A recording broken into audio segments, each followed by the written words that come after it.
ਤਾਂ ਕੈਨੇਡਾ ਦੇ ਵੈਂਕੂਵਰ ਸ਼ਹਿਰ ਵਿੱਚ ਜੇ ਨੌਕਰੀ ਕਰਨੀ ਹੈ ਤਾਂ ਸਭ ਤੋਂ ਪਹਿਲੀ ਸ਼ਰਤ ਹੈ ਬੰਦੇ ਨੂੰ ਪੰਜਾਬੀ ਲਿਖਣੀ ਤੇ ਪੜ੍ਹਨੀ ਆਉਣੀ ਚਾਹੀਦੀ ਹੈ। ਉਹ ਛੱਡੋ ਡੈਡੀ, ਹਾਂ ਇਹ ਕਿਵੇਂ ਹੋ ਸਕਦਾ?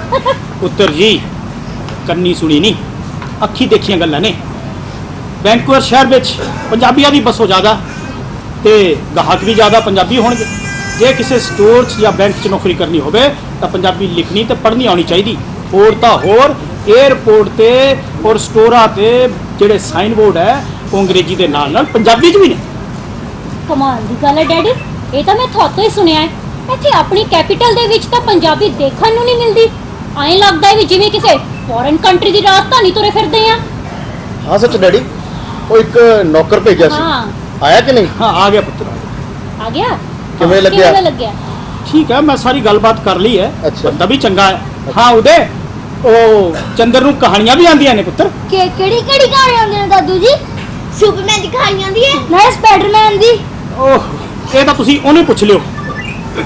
लो बिटवा, आपका मंचूरियन गर्मा गर्म। नमस्ते साहब। नमस्ते बीवी जी। क्या नाम है तुम्हारा? जी हमारा नाम चंद्र है जी। लो बिटवा, देखो खाई के। हाँ? लो लो, चखो चखो। हाँ वाओ डिलीशियस। लीजिए बीवी जी, आप भी खा के देखिए। अभी बनाया है मंचूरियन। अरे ध्यान से, गर्म है जरा। आप लीजिए छोटे बाबू जी। कैसा? मजा आ गया। लीजिए बड़े बाबू जी, आप भी चखिए। ये देखिए अंग्रेजी डिश है जी। भैया तो किसी रेस्टोरेंट तो मंगवाया हुआ लगता है। चंद्र तेरे हाथ का नहीं लगता। अरे नहीं बीबी जी, हम खुद बनाए हैं, राम कसम। वाह अरे मजे बेटा, इसको। खेलते ही रहोगे। हाँ दादू। हाँ। हाँ चंदर दादू कहते हैं तेन कहानियां भी आउंदियां ने। अरे हाँ बेटवा, कहानी भी आता है हमको। केड़ियां कहानियां आउंदियां ने? सुपरमैन की कहानी आती है ना, स्पाइडरमैन दी। मैंने सुपरमैन बहुत अच्छा लगता है। तेनू स्पाइडरमैन? सुपरमैन की वे बड़ी बड़ी बिल्डिंग से छलांग मारता है, कदे हवा चुड़ता है, कदे पानी च सुलता है, कदे आग चो निकलता है। अरे बेटवा, हमार कंट्री में भी हुए थे स्पाइडरमैन और सुपरमैन, लेकिन वो हवा में उड़ कर हवा में बातें नहीं करे थे। वो हमार जमीन पर है के अपने लोगा की बात करे थे, अपनी जमीन की बात करे थे, अपने मुल्क की बात करे थे। अच्छा हाँ। वो कौन है चंदर अंकल? अरे बेटवा, करो एक हो तो नाम लूं। ना जाने कितने थे हमार पीर पैगंबर, सूफी संत और देश पे मर मिटने वाले ये क्रांतिकारी लोग सभी स्पाइडरमैन और सुपरमैन ही तो थे, और क्या थे? ਸੀਸ ਤਲੀ ਤੇ ਰੱਖ ਕੇ ਕੀਤਾ ਜੰਗ ਸ਼ਹੀਦਾਂ ਨੇ, ਕਣ ਕਣ ਵਿੱਚ ਰਚਾਇਆ ਸੁਹਾ ਰੰਗ ਸ਼ਹੀਦਾਂ ਨੇ, ਕਣ ਕਣ ਵਿੱਚ ਰਚਾਇਆ ਸੁਹਾ ਰੰਗ ਸ਼ਹੀਦਾਂ ਨੇ।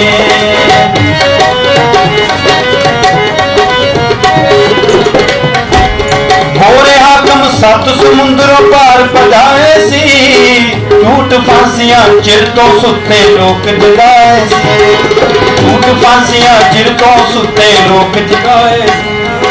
ਲਿਖੇ ਨਵੇਂ ਇਤਿਹਾਸ ਦੇ ਵਿੱਚ ਪ੍ਰਸੰਗ ਸ਼ਹੀਦਾਂ ਨੇ, ਕਣ ਕਣ ਵਿੱਚ ਰਚਾਇਆ ਸੁਹਾ ਰੰਗ ਸ਼ਹੀਦਾਂ ਨੇ, ਕਣ ਕਣ ਵਿੱਚ ਰਚਾਇਆ ਸੁਹਾ ਰੰਗ ਸ਼ਹੀਦਾਂ ਨੇ, ਸੁਹਾ ਰੰਗ ਸ਼ਹੀਦਾਂ ਨੇ, ਸੁਹਾ ਰੰਗ ਸ਼ਹੀਦਾਂ ਨੇ, ਸੁਹਾ ਰੰਗ ਸ਼ਹੀਦਾਂ ਨੇ, ਸੁਹਾ ਰੰਗ ਸ਼ਹੀਦਾਂ ਨੇ, ਸੁਹਾ ਰੰਗ ਸ਼ਹੀਦਾਂ।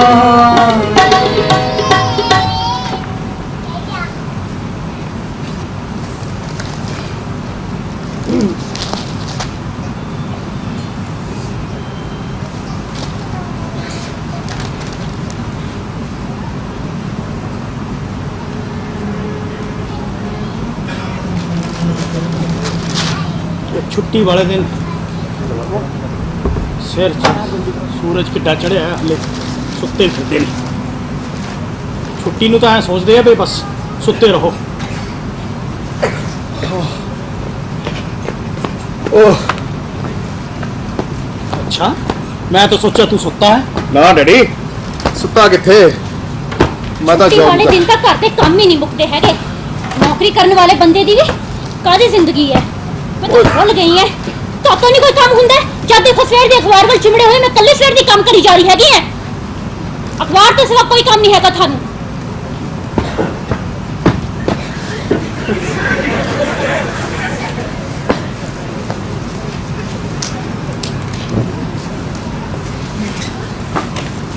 ਸਵਾਰ ਕੇ ਕਰੋ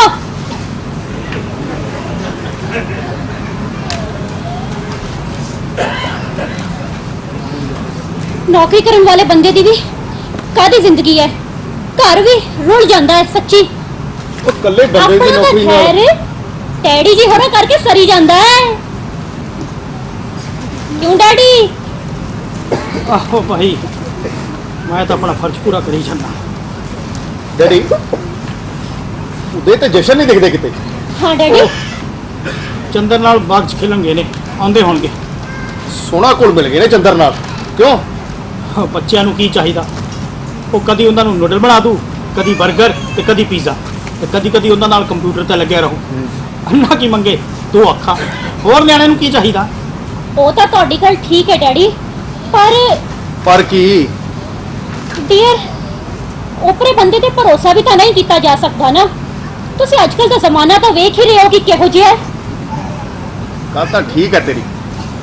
ਨਾਲੇ ਤੁਸੀਂ ਦੇਖ ਨਹੀਂ ਰਹੇ ਹੋ ਕਿ ਕ੍ਰਾਈਮ ਰੇਟ ਵੀ ਕਿੰਨਾ ਵੱਧ ਗਿਆ ਹੈ ਨਾ ਭਈਆਂ ਕਰਕੇ ਪੁੱਤਰ ਲੁੱਟਾਂ ਖੋਹਾਂ ਉਧਾਲੇ ਆ ਸਭ ਕੁਝ ਇਹਨਾਂ ਕਰਕੇ ਹੀ ਹੋ ਰਹੇ ਨੇ ਮੈਨੂੰ ਤਾਂ ਡਰ ਲੱਗਦਾ ਹੈ ਸੱਚੀ ਪੁੱਤਰ ਕ੍ਰਾਈਮ ਤਾਂ ਪਹਿਲਾਂ ਵੀ ਸੀ ਹਾਂ ਵੱਧ ਜ਼ਰੂਰ ਗਿਆ ਪਰ ਇਹ ਭਈਆ ਕਰਕੇ ਨਹੀਂ ਆ ਜਿਹੜੇ ਪੜ੍ਹੇ ਲਿਖੇ ਬੇਲੜਾ ਦੀ ਫੌਜ ਤੁਰੀ ਫਿਰਦੀ ਹੈ ਉਹਨਾਂ ਨੇ ਜੇ ਕ੍ਰਾਈਮ ਨਹੀਂ ਕਰਨੇ ਤਾਂ ਹੋਰ ਕਰਨਾ ਕੀ ਹੈ ਨਾਲੇ ਡੈਡੀ ਕ੍ਰਾਈਮ ਹੋ ਵੀ ਹਾਈ ਟੈਕ ਗਏ ਨੇ ਬਿਲਕੁਲ ਪਰ ਚੰਦਰ ਲੱਗਦਾ ਰੇਤਾਂ ਦਾ ਬੰਦਾ ਸਿਆਣਾ ਹੈ ਸਮਝਦਾਰ ਹੈ।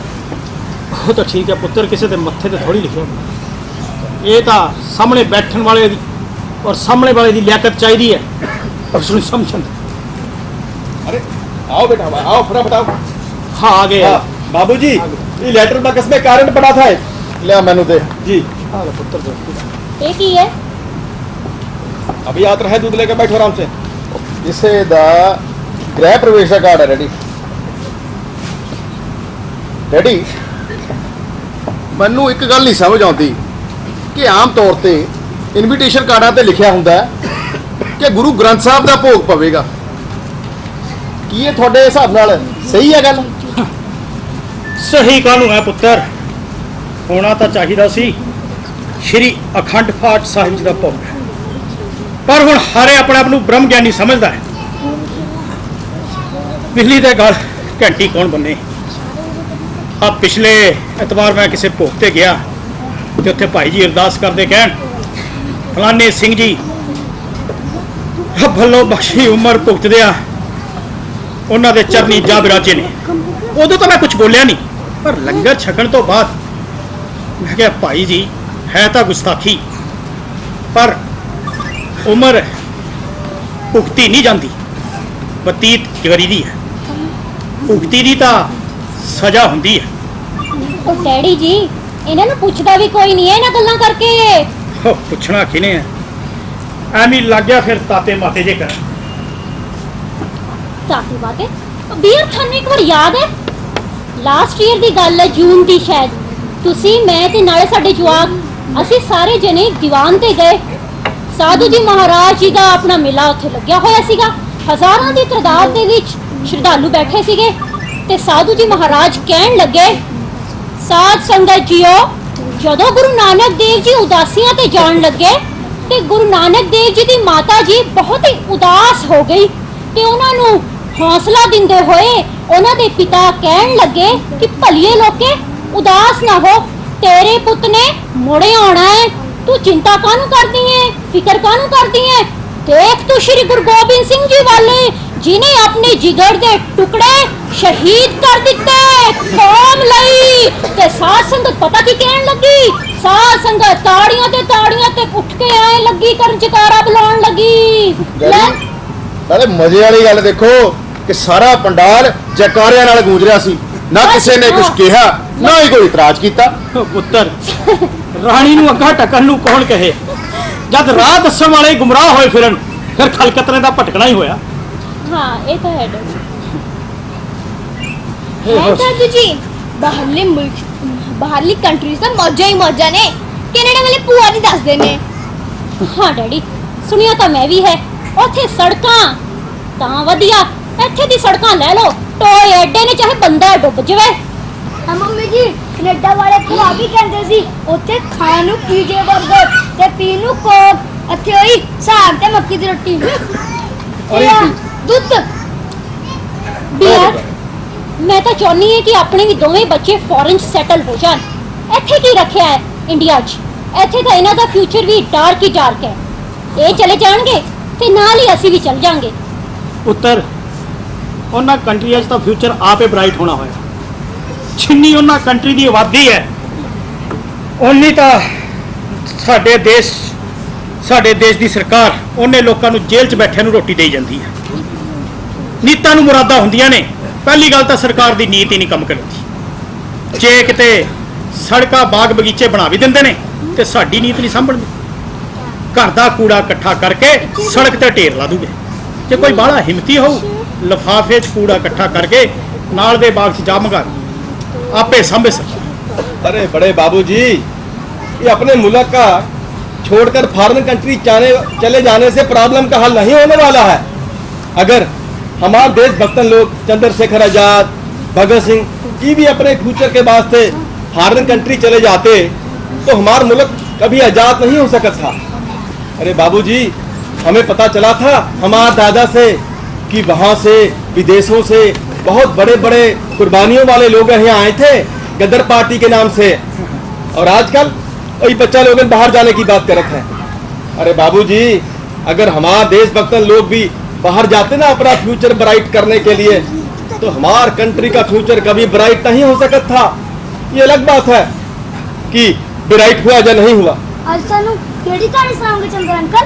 हाँ, तो आज बिटवा हम आपको देशभक्त लोगों की बात सुनाएगा, ठीक है, कि कैसे उन्होंने कष्ट झेले, मुसीबतें झेली और अपनी जान कुर्बान कर दी ताकि आप नन्हे बच्चे लोग आजाद हो सको।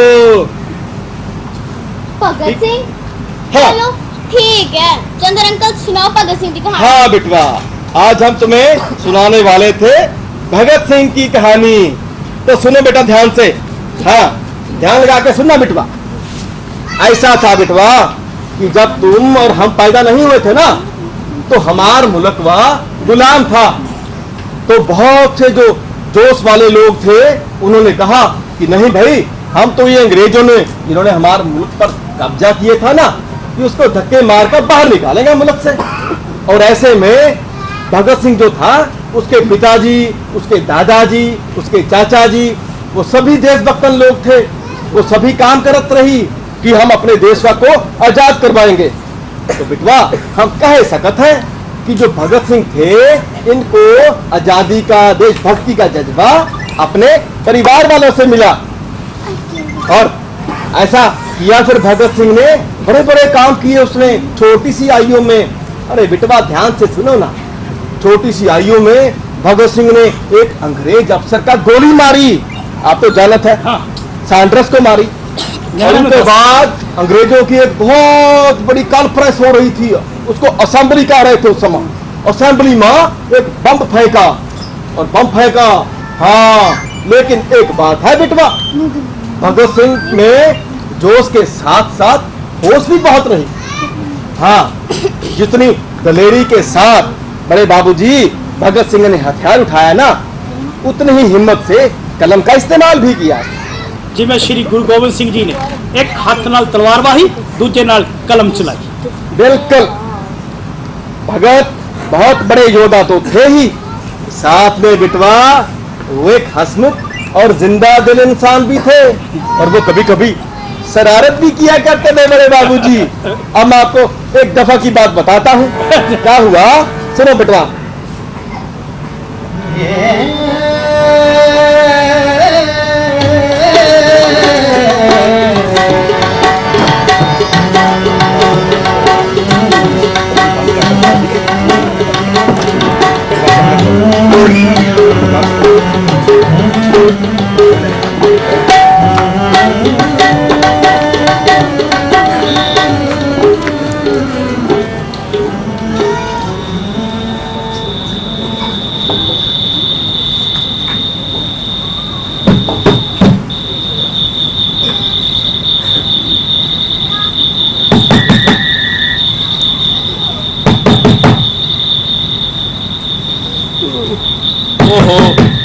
ਕੌਣ ਆ ਗਿਆ ਇਸ ਵੇਲੇ?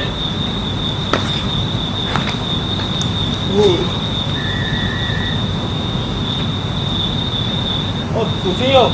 ਆਜੋ ਆਜੋ। ਸੁੱਤਾ ਹੈ ਭਗਤ, ਇੰਨੀ ਰਾਤ ਨੂੰ ਤਾਂ ਬੋਲਿਆ। ਸੁੱਖ ਹੈ, ਚਿੰਤਾ ਦੀ ਕੋਈ ਗੱਲ ਨਹੀਂ, ਤੁਸੀਂ ਕਰੋ ਆਰਾਮ ਸ਼ਾਸਤਰੀ ਜੀ।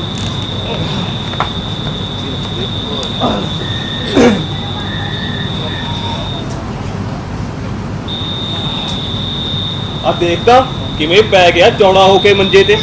ਆਏ ਨਹੀਂ ਬਈ ਮਹਿਮਾਨਾਂ ਨੂੰ ਕਹੇ ਮੰਜੇ ਤੇ ਪੈਣ ਨੂੰ।